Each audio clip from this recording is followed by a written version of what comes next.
السلام عليكم ورحمة الله وبركاته. أهلا بأبطال سنة 6 ابتدائي.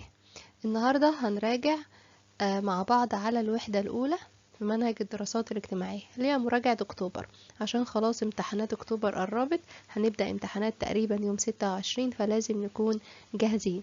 النهاردة في الفيديو ده هنراجع شرح سريع وبسيط جدا، وهنلم كل النقط المهمة في الوحدة. هناخد كل درس بالتفصيل ونشتغل عليه. يلا بينا نسمي الله ونبدأ. معاكم ميس سارة رؤوف. الوحدة الأولى عندنا كانت بتتكلم عن أو كانت بعنوان وحدة أرض وتاريخ شعب.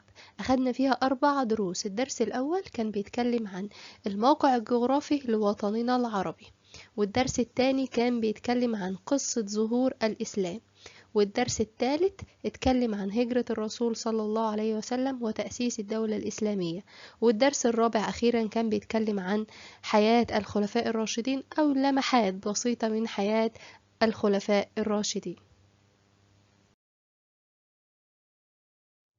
هنبدأ مع بعض بأول درس، هو الدرس الأول الموقع الجغرافي لوطننا العربي. قبل ما نبدأ في أي حاجة محتاجين الأول نعرف هو إيه الوطن العربي ده. الوطن العربي مجموعة من الدول العربية يطلق عليها الوطن العربي. عددها كام؟ عددها 22 دولة. مساحتها كام؟ مساحة الوطن العربي كله حوالي 13 مليون كيلو متر مربع. يبقى تاني، الوطن العربي مجموعة من الدول العربية يطلق عليها الوطن العربي. طبعا بيجمعها ثقافة ولغة مشتركة. يجمعها ثقافة ولغة مشتركة. عددهم 22 دولة، ومساحتها أو مساحة الوطن العربي 13 مليون كيلو متر مربع. الخريطة اللي قدامنا دي بتوضح الجزء اللي متحدد عليه ده بالأصفر، ده الوطن العربي. هنتكلم الأول عن حدود الوطن العربي. لازم أبقى عارفة ايه في الشمال وايه في الجنوب والشرق والغرب. هنبتدي بالشمال. فوق خالص البحر المتوسط وجبال اسمها جبال طورس. البحر المتوسط وجبال طورس. تحت خالص في الجنوب موجود المحيط الهندي وبحر العرب والصحراء الكبرى. المحيط الهندي وبحر العرب والصحراء الكبرى. في الشرق عند ايدينا اليمين جبال كردستان وجبال زاجرس والخليج العربي وخليج عمان. تاني في الشرق جبال كردستان وجبال زاجرس والخليج العربي وخليج عمان. بعد كده الغرب ناحية ايدينا الشمال المحيط الأطلنطي بس. يبقى تاني الحدود: في الشمال عندي البحر المتوسط وجبال طورس، في الجنوب المحيط الهندي وبحر العرب والصحراء الكبرى، الشرق جبال كردستان وجبال زاجرس والخليج العربي وخليج عمان، في الغرب المحيط الأطلنطي. ضروري جدا نحفظ الحدود بتاعة الوطن العربي.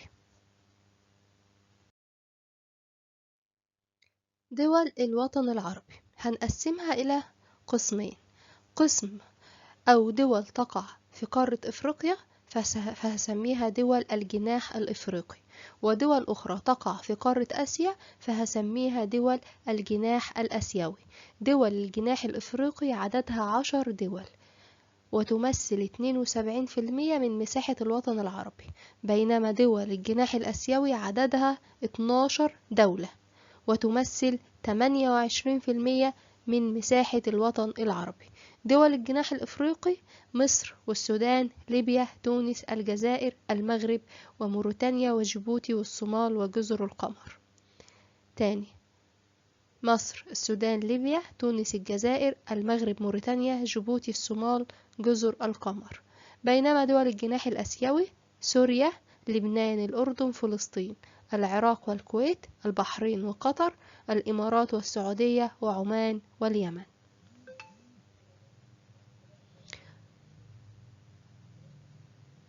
أكبر دول الوطن العربي من حيث المساحة هي دولة الجزائر، ودي طبعا تقع في الجناح الإفريقي.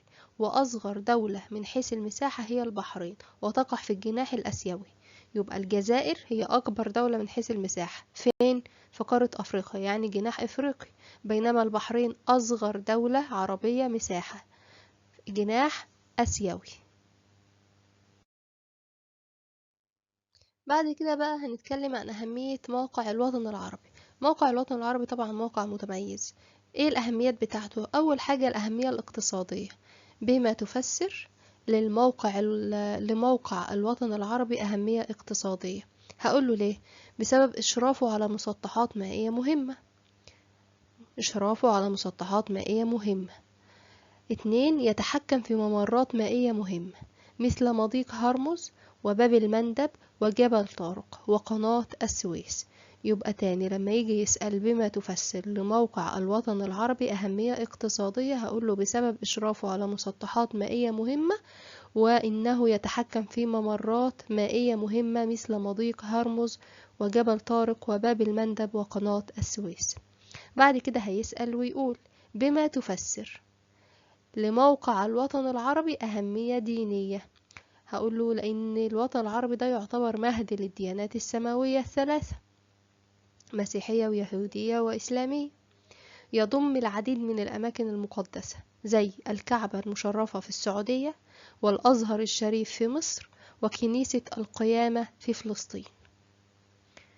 تاني الأهمية الدينية، هقوله مهد للديانات السماوية، يضم العديد من الأماكن المقدسة زي الكعبة المشرفة بالسعودية والأزهر الشريف في مصر وكنيسة القيامة في فلسطين. آخر حاجة الأهمية الثقافية والحضارية. الأهميات دايما بتيجي بما تفسر. هيقولك بما تفسر لموقع الوطن العربي أهمية ثقافية وحضارية. ليه الوطن العربي ليه أهمية ثقافية وحضارية؟ هقوله لأن قامت على أرضه أقدم الحضارات زي الحضارة المصرية القديمة وحضارة بلاد العراق القديمة. تاني، لأن قامت على أرضه أقدم الحضارات مثل الحضارة المصرية القديمة وحضارة بلاد العراق. بعد كده هناخد الدرس التاني، قصة ظهور الإسلام. كأننا بنحكي قصة بالظبط. طبعا الإسلام ظهر فين؟ في شبه الجزيرة العربية، خاصة مكة أول ما ظهر. فأنا هتكلم عن حياة شبه الجزيرة العربية دي قبل الإسلام، وإيه اللي حصل لما الإسلام جه وبعد الإسلام. يلا بينا نبدأ مع بعض، نركز ونستمتع. أول حاجة الحياة في شبه الجزيرة العربية كان يسودها النظام القبلي. النظام ايه؟ القبلي. يعني ايه نظام قبلي؟ يعني كانت بتتكون من قبائل زي عائلات دلوقتي، من قبائل متعددة، لكل قبيلة شيخ. الشيخ ده هو اللي بيحكم القبيلة. يبقى تاني، كان يسود شبه الجزيرة العربية النظام القبلي. ايه هو النظام القبلي ده؟ قبائل متفرقة، كل قبيلة ليها شيخ بيحكمها. أهم بقى القبائل اللي كانت في شبه الجزيرة العربية هي قبيلة قريش. قبيلة ايه؟ قريش. دي طبعا في مكة. طب العرب دول كانوا متميزين بإيه؟ كانوا بيحبوا الشعر جدا والبلاغة. كانوا بيحبوا الشعر والبلاغة. طب إيه الحرف السائدة عندهم؟ كانت أهم حرفة عندهم راعي الأغنام. راعي الأغنام. وكانوا برضو شطار في التجارة، فكان عندهم رحلتين، رحلة في الصيف ورحلة في الشتاء. رحلة الشتاء دي إلى اليمن، ورحلة الصيف إلى الشام. وبرضو كان عندهم صناعات خفيفة، بيصنعوا حاجات بسيطة زي السيوف وزي الرماح وزي الأواني الفخارية. طيب صفات العرب ايه؟ كان عندهم صفات كويسة جدا. طبعا احنا بنتكلم قبل الإسلام. كان عندهم صفات كويسة جدا جدا، وبرضو كان عندهم صفات سيئة جدا. ناخد مثلا نتكلم عن الصفات الكويسة. كانوا بيتميزوا بالشجاعة والكرم والوفاء بالعهود. يعني لو واحد وعدك وعد لازم ينفذه. يبقى كانوا بيتميزوا بالشجاعة والكرم والوفاء بالعهود. بينما العادات السيئة بقى كانت أهم حاجة عندهم وأد البنات. اللي بيخلف بنت كان بيتضايق جدا ويبقى عايز يوئدها، يعني يدفنها حية. تاني حاجة الأخذ بالثار، لازم ياخد بطاره. لو حد قتله حد لازم يقتله أو يقتله حد زي ما هو قتل. الصفة اللي بعد كده الوحشة عندهم شرب الخمر. ولكن طبعا مع دخول الإسلام كل الصفات السيئة دي بتختفي. تمام؟ دي كده حياة شبه الجزيرة العربية قبل الإسلام. بعد كده بقى هنتكلم عن ميلاد سيدنا محمد صلى الله عليه وسلم. سيدنا محمد ولد في مكة، ولد في مكة، كان يتيم، يعني لما اتولد كان يتيم. أبوه توفى ومامته حامل فيه، ومامته توفت أول ما ولدته على طول، بعد الولادة مباشرة. يبقى ولد سيدنا محمد يتيما في مكة. امتى؟ 12 ربيع الأول عام 570. 12 ربيع الأول عام 570. العام ده اللي اتولد فيه سيدنا محمد سمي بعام الفيل. سمي بعام ايه؟ الفيل. ليه سمي بعام الفيل؟ لأن العام ده اللي حاول فيه إبرهة الحبشي هدم الكعبة. جاب جيش من الفيال وحاول ان هو يهدم الكعبة، ولكن طبعا ربنا حفظه وأرسل عليهم طيرا أبابيل ترميهم بحجارة من سجيل. تمام. يبقى عرفنا ليه السنة اللي ولد فيها النبي صلى الله عليه وسلم سميت بعام الفيل، لأن إبرهة الحبشي حاول هدم الكعبة بجيش كبير، ولكن الله حفظه. طيب، لما سيدنا محمد بقى كان عنده 8 سنين، عاش، طبعا جده كان توفى، فعاش في بيت عمه أبي طالب. عمي ايه؟ أبي طالب. ورغم صغر سنه إلا إن هو عمل في راعي الأغنام، اشتغل في راعي الأغنام. طب ليه اشتغل وهو صغير؟ لأن هو ما كانش عايز يبقى عبء على عمه، لم يرغب في أن يكون عبئا على عمه، كانش عايز يتقل على عمه يعني. وبعد كده لما كبر شوية اشتغل في التجارة، اشتغل في التجارة واشتهر بالأمانة والصدق. اشتهر بالأمانة والصدق، عشان كده سموه الصادق الأمين. سموه الصادق الأمين ليه؟ لأن هو اشتهر بالأمانة والصدق. وبعد كده وهو في سن 25 تقريبا تزوج الرسول صلى الله عليه وسلم من ستنا خديجة بنت خويلد رضي الله عنها. تزوج من مين؟ خديجة بنت خويلد رضي الله عنها. تمام. ولما بقى النبي صلى الله عليه وسلم وصل سن الأربعين نزل جبريل عليه السلام بالوحي. نزل عليه بالوحي بالقرآن. طب نزل عليه بالوحي فين؟ كان النبي بيحب يروح غار اسمه غار حراء. كان بيروح هناك يعمل ايه؟ يتأمل في خالق الكون، يتأمل في الكون. نزل عليه سيدنا جبريل بالقرآن امتى بالظبط؟ في إحدى ليالي شهر رمضان. يبقى نزل القرآن بواسطة سيدنا جبريل على سيدنا محمد في غار حراء في إحدى ليالي شهر رمضان. طيب، سيدنا جبريل لما نزل على سيدنا محمد، طبعا سيدنا محمد اتخض جدا من هيئة سيدنا جبريل. أول حاجة سيدنا جبريل قالها له، قال له اقرأ. فسيدنا محمد كان أمي يعني لا يجيد القراءة والكتابة. فسيدنا جبريل قال له اقرأ، فسيدنا محمد قال له ما أنا بقارئ، مش عارف، ما بعرفش أقرأ واكتب. فرد تاني قال له ايه؟ اقرأ. فرد تاني سيدنا محمد قال له ما أنا بقارئ. فتالت مرة قال له اقرأ وربك الأكرم، وبدأ يقول له القرآن. بعد ما نزل عليه الوحي بدأ سيدنا محمد بالدعوة بقى، بدأ يدعو الناس للدين الإسلامي الجديد وإلى قيمه وتعاليمه السامحة. وده طبعا غير حياة سكان شبه الجزيرة إلى الأفضل. طيب، مراحل الدعوة دي مرت بكم مرحلة؟ ب4. هناخد في الدرس ده 2 بس. ايه هما ال4 مراحل؟ أول مرحلة الدعوة السرية، وبعدين الدعوة الجهرية، وبعدين بناء الدولة وصد أذى المشركين، وبعدين الفتح الإسلامي والدعوة العالمية للإسلام. نركز في أول دعوة وهي الدعوة السرية.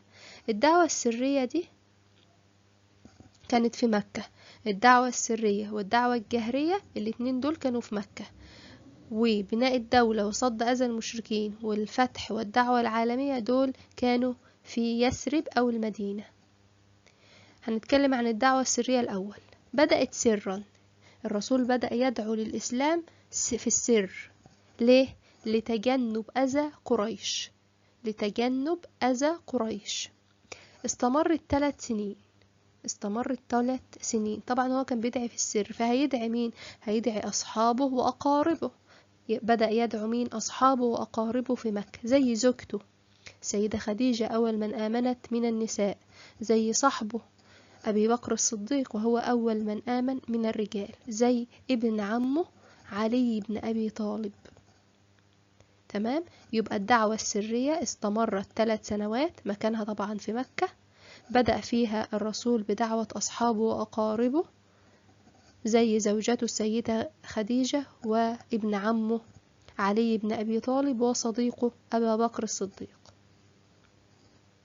بعد كده بقى الدعوة تحولت من سرية لجهرية، يعني في العلن. طب هو مين اللي بيحدد؟ ربنا سبحانه وتعالى هو اللي أمر النبي إن الدعوة تبقى في العلن، في الجهر، يعني علانية. تمام. بدأ يدعو الناس إلى عبادة الله وترك عبادة الأصنام، لأن قريش كانوا بيعبدوا الأصنام، حاطين أصنام جنب الكعبة وبيعبدوها. فبدأ يدعوهم لعبادة الله وترك عبادة الأصنام. طبعا قريش مش هتقف ساكتة، مش هتقف تتفرج. حاولت ان هي تحارب الرسول صلى الله عليه وسلم. ليه كانت بتحاربه؟ لان هي خايفة على مكانتها وسط القبائل، خوفا على مكانتها بين القبائل. فبدأوا يعملوا ايه؟ بدأوا اول حاجة يأذوا الرسول صلى الله عليه وسلم ويأذوا المسلمين ويعذبوه، الناس اللي آمنت بالرسول وأسلمت. تمام. دي أول مرحلة. تاني مرحلة لما لقوا الأذى مفيش فايدة والناس دي بتستحمل، بدأوا يلجأوا إلى التفاوض مع الرسول، عايزين يتفاوضوا معاه، لدرجة إن هم عرضوا عليه سلطة، يعني يمسك منصب مهم في القبيلة بتاعتهم ويدوله فلوس، وطبعا الرسول رفض. آخر حاجة بقى عملوها قطعوا المسلمين، يعني بطلوا يتعاملوا مع أي واحد مسلم، لا يبيعوله ولا يشتروا منه، عملوا عليهم حصار. طيب الرسول بقى عمل ايه لما القريش عملت كده؟ الرسول اتعامل معاهم بالسلم. اتعامل معاهم ايه؟ بالسلم. طب ايه الدليل؟ الدليل ان هو حث المسلمين على الصبر في عز ما كانوا بيتعذبوا من قريش، كان بيدعوهم للصبر والتحمل. ولما لقاهم تعبوا جدا امرهم بالهجرة الى الحبشة. اشمعنى الحبشة؟ لأن الملك بتاعها النجاشي كان يتميز أو يتصف بالعدل. يبقى لما يجي يسأل بما تفسر أمر الرسول أصحابه بالهجرة إلى الحبشة، هنقوله لأن النجاشي ملكها يتميز أو يتصف أو معروف بالعدل.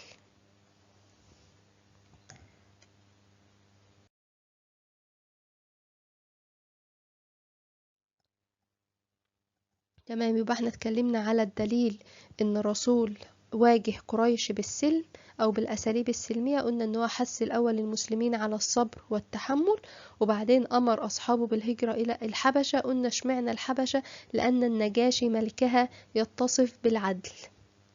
طيب بعد كده بدأ الرسول يعمل ايه؟ بدأ يدعو، ينشر الدعوة بتاعته للناس اللي جاية تزور مكة في موسم الحج. كانت الناس بتيجي تزور مكة في موسم الحج، بس مش الحج اللي معروف عندنا دلوقتي، لان ما كانش لسه فيه اسلام، وما كانوا بيزوروا ايه الاصنام اللي هم كانوا عاملينها. مش الحج اللي احنا نعرفه دلوقتي. تمام. فبدأ القبائل اللي جاية من بره دي، من بره مكة، يدعوها الى الدين الجديد. ان النتائج اللي اترتبت على كده، استجاب ليه ناس كتير جدا من يثرب. يثرب دي اللي هي المدينة حاليا، وبدأوا يدخلوا في الإسلام. ولما يروحوا إلى يثرب ينشروا الإسلام بينهم، فبدأت المدينة دي أكتر مكان حابب وجود الإسلام وفي عدد أسلم كتير. علشان كده الرسول فكر أول ما قريش زودت الأذى بتاعها جامد على المسلمين والرسول، فكر في الهجرة إلى يثرب. يبقى تاني بما تفسر تفكير الرسول في الهجرة إلى يثرب بسبب تزايد أذى قريش للمسلمين، لأن هم بدأوا يزودوا الأذى بتاعهم.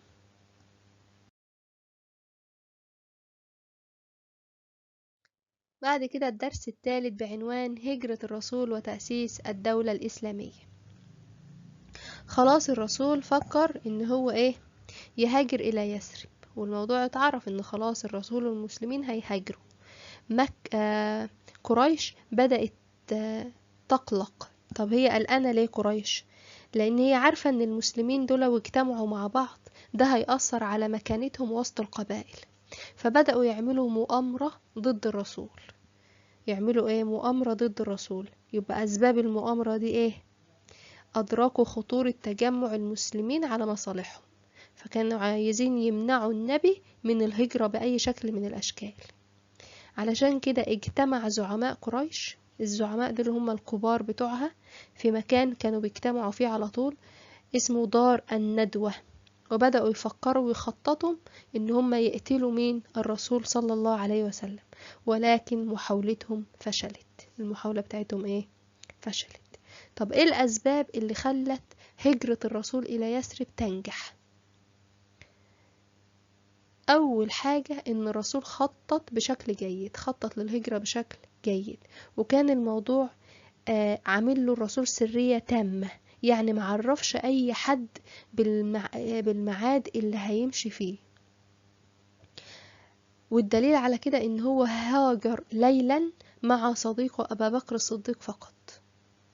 يبقى أول حاجة في أسباب نجاح هجرة الرسول إلى يثرب، أول حاجة تخطيط الرسول للهجرة بشكل جيد. تاني حاجة السرية التامة، حيث هاجر ليلا مع صديقه أبي بكر الصديق.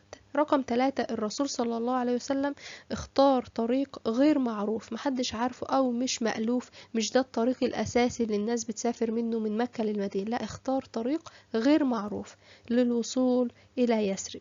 طب أهل يثرب بقى قابلوا الرسول إزاي؟ قابلوه بالترحاب الشديد، قابلوه بالترحاب الشديد. والرسول أطلق على يثرب اسم المدينة، أطلق عليها اسم إيه؟ المدينة. خلاص الرسول وصل للمدينة، هيبدأ بقى يحط الأسس اللي هتبني أو هتكون الأساس لبناء الدولة الإسلامية. أول حاجة هيعملها إيه؟ هيبني مسجد، هيختار مكان ويبني فيه مسجد. المسجد ده دوره هيكون إيه؟ أول حاجة هيكون مركز للعبادة، مركز للعبادة وتعليم أصول الدين. الناس هتروح هناك إيه؟ تعبد ربنا وتصلي ويتعلموا أصول الدين. تمام. تاني حاجة أهمية المسجد أو دور المسجد، هيكون مقر للحكم وإدارة شؤون الدولة، هيكون مقر للحكم وإدارة شؤون الدولة. يبقى تاني دور المسجد دورين، أول دور مركز للعبادة وتعليم أصول الدين، تاني دور مقر للحكم وإدارة شؤون الدولة. تاني حاجة هيعملها الرسول من أسس بناء الدولة المؤاخاة. يعني المؤاخاة، الرسول هيعمل مؤاخاة بين الأنصار والمهاجرين. مين هم الأنصار ومين هم المهاجرين؟ الأنصار دول سكان المدينة، سكان المدينة سميناهم أنصار ليه؟ لأن هم نصروا الرسول صلى الله عليه وسلم في دعوته، نصروا الرسول في دعوته، عشان كده سميناهم الأنصار. طب المهاجرين دول اللي هاجروا مع الرسول من مكة إلى المدينة، هيأخي بينهم إزاي؟ هيخليهم زي الإخوات. تمام. ايه الدليل على كده؟ الدليل ان كان كل واحد من الانصار بيشارك اخوه المهاجر في بيته وفي ماله، يعني ممكن ياخده يديله نص بيته ويديله اموال من اللي عنده، فدي اسمها المؤاخاة. طيب الرسول عمل كده ليه؟ علشان يقيم مجتمع متماسك، يقيم مجتمع متماسك تسود المحبة والتعاون، يقيم مجتمع متماسك يسوده المحبة والتعاون. رقم 3، الحاجة اللي هيعملها الرسول، تالت حاجة في أسس بناء الدولة الإسلامية، هي صحيفة المدينة. الرسول عمل وثيقة زي ورقة كبيرة كده سماها صحيفة المدينة، عمل فيها قواعد بقى وقوانين نمشوا عليها كلنا، سواء مهاجرين أو أنصار أو غير دول، لأن المدينة كان فيها ناس غير المهاجرين والأنصار زي اليهود، كان فيها يهود. فالصحيفة دي هي اللي هتنظم العلاقات بينهم. يبقى ايه دور الصحيفة او اهميتها؟ تنظيم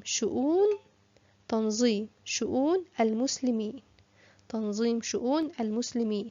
تاني حاجة تنظيم علاقة المسلمين بالطوائف الاخرى اللي موجودة في المدينة زي اليهود، تنظيم علاقة المسلمين بالطوائف الأخرى الموجودة في المدينة زي اليهود، وتحديد حقوقهم وواجباتهم، هم عليهم حقوق، ليهم حقوق ايه وعليهم ايه. تمام. دي كانت صحيفة المدينة. يبقى الأسس بناء مسجد، مؤاخاة، صحيفة المدينة. بعد كده هنتكلم عن غزوات الرسول صلى الله عليه وسلم. ايه هي الغزوات؟ الغزوة دي معركة قام بها المسلمين ضد المشركين بقيادة الرسول صلى الله عليه وسلم. يبقى معنى كلمة غزوة معركة قام بها المسلمين ضد المشركين بقيادة الرسول صلى الله عليه وسلم. طيب ليه أصلا الرسول قام بغزوات؟ ليه؟ بما تفسر قام الرسول صلى الله عليه وسلم بعدة غزوات. ليه؟ لحماية الدين الإسلامي. أول حاجة حماية الدين الإسلامي عشان يحمي الدين الإسلامي. تاني حاجة الدفاع عن النفس ضد المشركين عشان يدافعوا عن نفسهم ضد المشركين. يبقى ليه الرسول قام بغزوات؟ أول حاجة حماية الدين الإسلامي، تاني حاجة الدفاع عن النفس ضد المشركين. أول غزوة قام بها الرسول صلى الله عليه وسلم هي غزوة بدر. غزوة بدر دي كانت في السنة التانية من الهجرة، يعني بعد الرسول ما هاجر للمدينة بسنة. يبقى أول حاجة غزوة بدر تاريخها 2 هجريا. الأطراف مين ضد مين؟ المسلمين ضد قريش. ايه النتائج بتاعتها؟ المسلمين انتصروا على قريش رغم ان عدد المسلمين كان اقل. يبقى اول غزوة غزوة بدر، المسلمين ضد الايه؟ ضد قريش. ايه اللي حصل فيها؟ انتصر المسلمين على قريش رغم قلة عددهم. الغزوة اللي بعد كده بعدها بسنة غزوة احد 3 هجريا. المسلمين برضو ضد قريش. انتصر جيش المسلمين في الأول، يعني في بداية المعركة المسلمين انتصروا، ولكن الرماة دول اللي بيبقوا ماسكين أسهم، الرسول كان يعني كان مخليهم واقفين أعلى جبل. هم خلاص حسوا ان هم انتصروا فبدأوا ينزلوا من على الجبل من غير ما الرسول يأمرهم ان هم ينزلوا، رغم ان الرسول ما طلبش منهم ان هم ينزلوا ايه، وما كانش ينفع ايه يخالفوا اوامر الرسول. فنزلوا من على الجبل علشان يجمعوا الغنائم. الغنائم دي الحاجات اللي ايه اللي بياخدوها من المعركة، لان اللي بيبقى جاي يحارب ده بيبقى معاه بقى شايل معاه حاجات، فهم ايه ممكن يكون احصنة اي حاجة، فنزلوا عشان يجمعوا الغنائم. فالمشركين رجعوا تاني فهزموهم. يبقى غزوة أحد المسلمين انتصروا في الأول، بس النصر ده تحول إلى هزيمة. ليه تحول إلى هزيمة؟ بسبب مخالفة الرماة أوامر النبي صلى الله عليه وسلم، وتركوا مواقعهم فوق جبل أحد ونزلوا لجمع الغنائم. يبقى لما يجي يقول بما تفسر في غزوة أحد تحول نصر المسلمين إلى هزيمة، هقول له بسبب مخالفة الرماة أوامر الرسول صلى الله عليه وسلم ونزولهم من على جبل أحد لجمع الغنائم. بعد كده غزوة الخندق 5 هجريا. أطرافها المسلمون ضد قريش، بس مش قريش لوحدها، قريش كان معاها حلفائها. يعني ايه؟ يعني ايه حلفائها؟ ناس كانت بتساعدها، قبائل أخرى بتساعدها وبتساندها.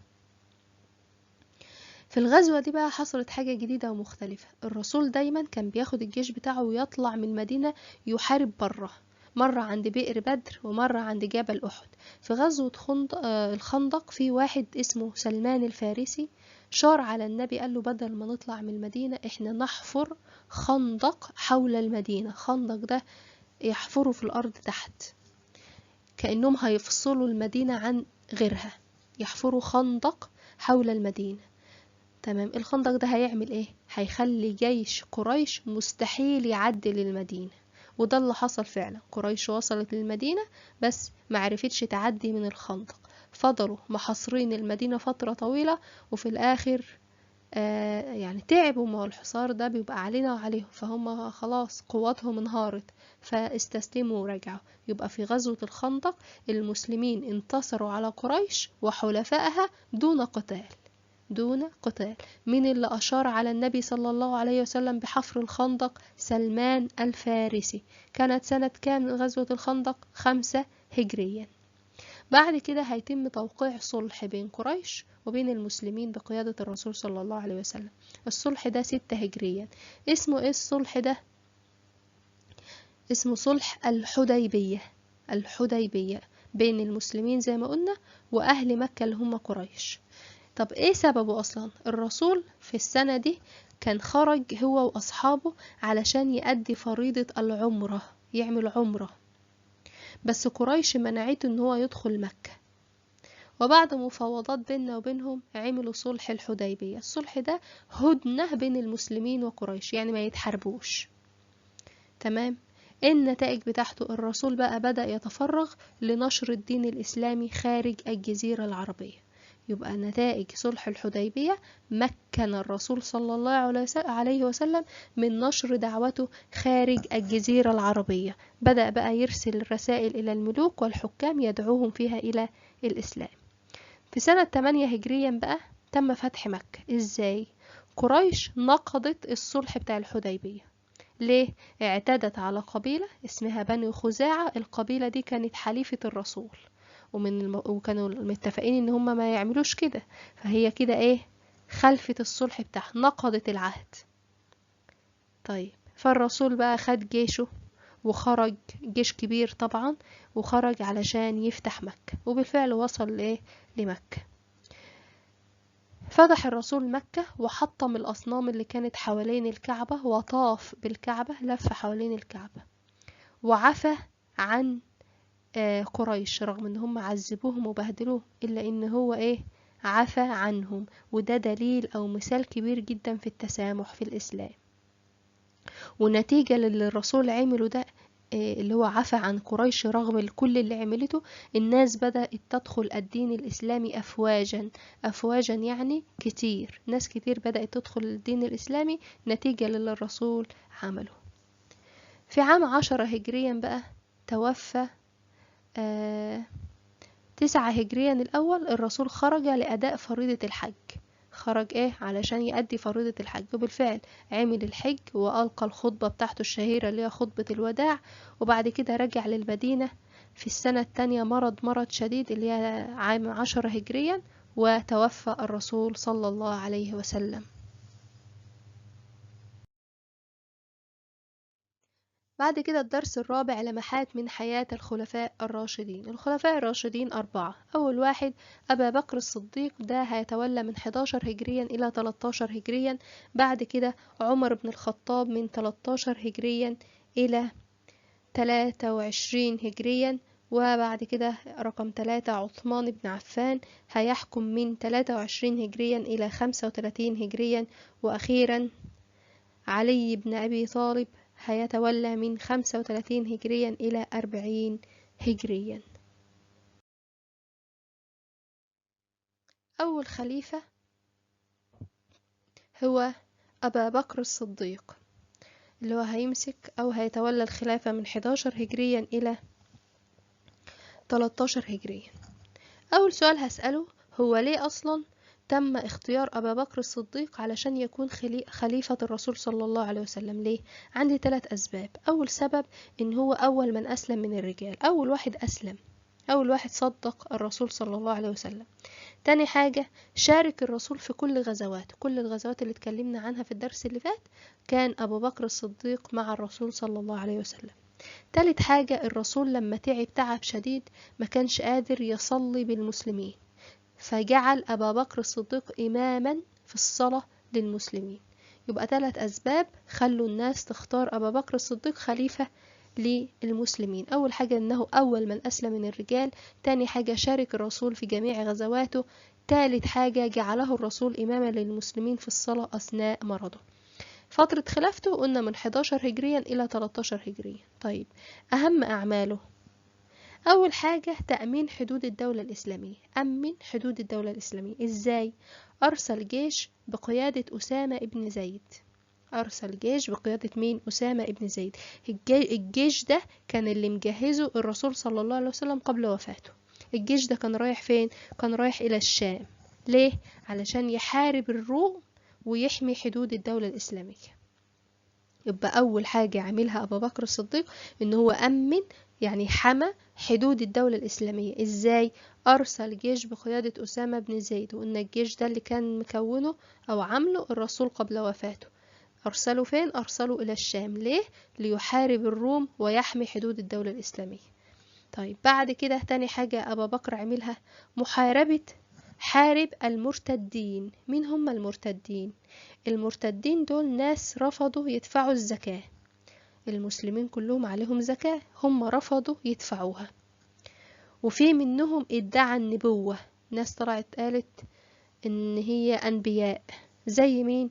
زي مسيلمة الكذاب، واحد اسمه مسيلمة الكذاب.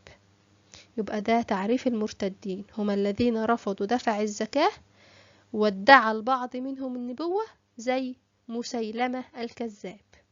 فالرسول فأبا بكر الصديق حاربهم، بعت لهم جيوش كتير علشان يحاربهم، وبالفعل طبعا حاربهم ورجعوا تاني مرة أخرى إلى الإسلام. تالت حاجة عملها أبا بكر الصديق جمع القرآن الكريم. إزاي؟ أمر الخليفة أبو بكر زيد بن ثابت إن هو يجمع القرآن. طب ليه فكر في كده؟ لأن كان في عدد كبير جدا من الناس اللي حافظة القرآن الكريم استشهدت في الغزوات أو في الحروب.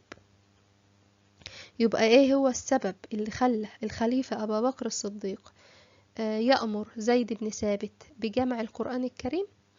بسبب استشهاد عدد كبير من حفظة القرآن الكريم، خاصة في حروب الردة، فخاف على القرآن الكريم.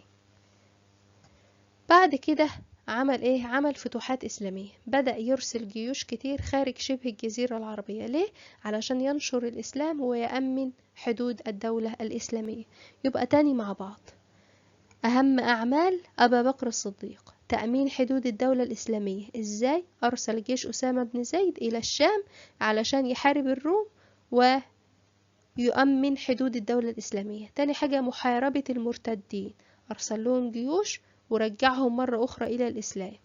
تالت حاجة جمع القرآن الكريم، طلب من زيد بن ثابت إن هو يجمع القرآن الكريم. إزاي؟ ليه؟ السبب؟ بسبب استشهاد عدد كبير من حفظة القرآن الكريم في حروب الردة.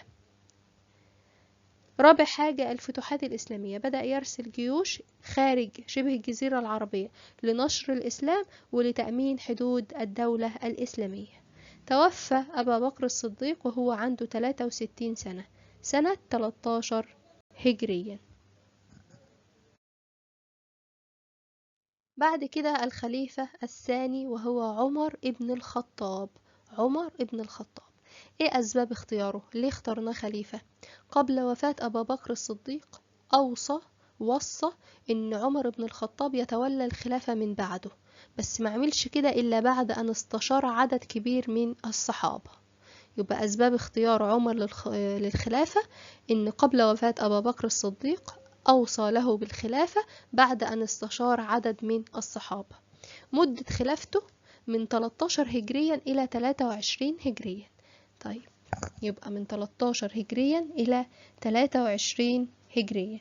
أهم أعمال الخليفة عمر بن الخطاب، أول حاجة عملها التقويم الهجري. عمل التقويم الهجري اللي هو التاريخ الهجري اللي بيبدأ من هجرة الرسول من مكة إلى المدينة. يبقى وضع التقويم الهجري اللي بيبدأ من هجرة الرسول من مكة إلى المدينة. تاني حاجة عملها استكمال الفتوحات الإسلامية، كمل الفتوحات اللي بدأت في عهد الخليفة أبا بكر الصديق، وفتح بلاد العراق وبلاد فارس والشام ومصر. فتح تاني بلاد العراق وفارس والشام ومصر. أنشأ الدواوين. ايه هي الدواوين دي؟ الدواوين دي معناها السجل أو الدفتر. عمل دواوين كتير زي ديوان الجند وديوان بيت المال. ديوان الجند وديوان بيت المال. الخليفة الثالث وهو عثمان ابن عفان، فترة خلافته من 23 هجريا إلى 35 هجريا. من 23 هجريا إلى 35 هجريا. أهم أعماله، أول حاجة كتابة القرآن الكريم في مصحف واحد. بدأ يتأمر إن القرآن الكريم يتكتب في مصحف واحد. ليه؟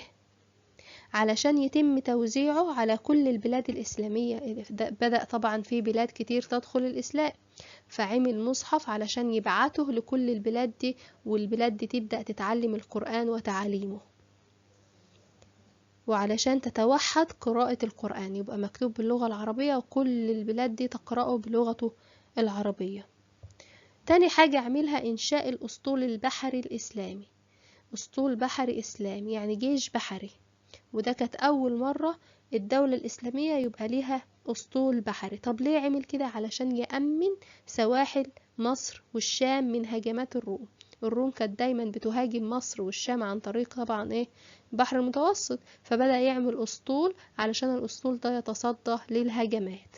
رقم 3 استكمل الفتوحات طبعا اللي بدأت في عهد أبي بكر واستمرت في عهد عمر، هو استكملها وفتح العديد من البلاد وقام بالعديد من الفتوحات عشان برضو يأمن حدود الدولة الإسلامية. يبقى عثمان بن عفان حكم من 23 هجريا ل 35 هجريا.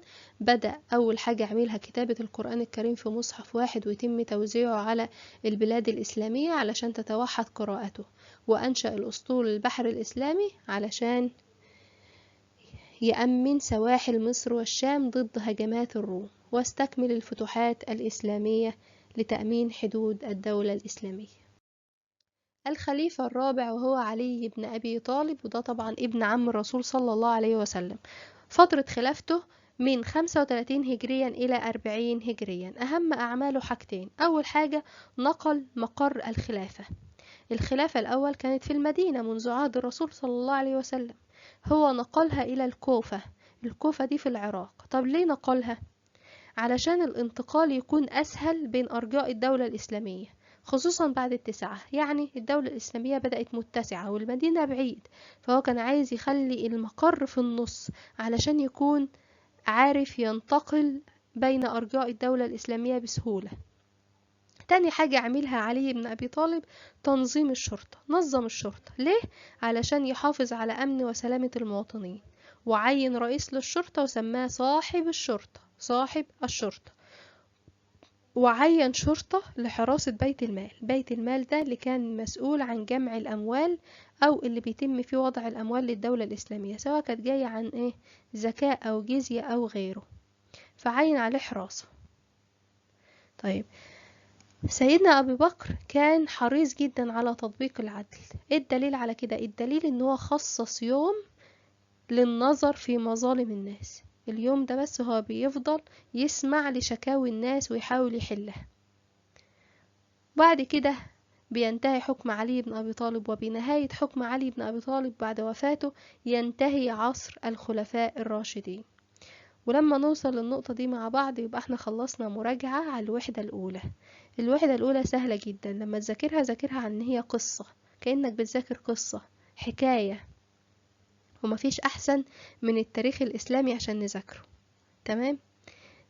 في الفيديو اللي جاي بقى هنحل مع بعض النماذج الاسترشادية مع بعض في الفيديو اللي بعد ده على طول. ذاكر الأول الفيديو ده كويس جدا قبل ما نحل مع بعض النماذج.